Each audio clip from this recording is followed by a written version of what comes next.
একদিন এক গরিব কিন্তু সৎ কাঠুরিয়া বনের পাশে একটি নদীর ধারে গাছ কাটছিল। হঠাৎ করে সে তার প্রিয় কুড়ালটি হাত থেকে ফেলে নদীতে ফেলে দেয়। কুড়ালটি ছিল তার একমাত্র জীবিকা অর্জনের উপায়। সে খুব কষ্ট পেল এবং বসে পড়ে কান্না করতে লাগল। হঠাৎ নদী থেকে এক দেবতা উঠলেন। তিনি কাঠুরিয়াকে জিজ্ঞেস করলেন, তুমি কেন কাঁদছ, হে কাঠুরিয়া? কাঠুরিয়া বলল, আমার কুড়ালটি নদীতে পড়ে গেছে।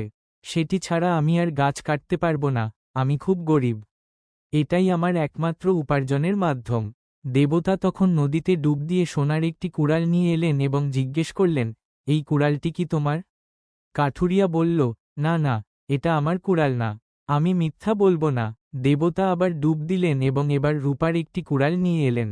কাঠুরিয়া আবার বলল, এটাও আমার না। শেষবার দেবতা লোহার কুড়ালটি নিয়ে এলেন। কাঠুরিয়া খুশি হয়ে বলল, হ্যাঁ, এই কুড়ালটি আমার।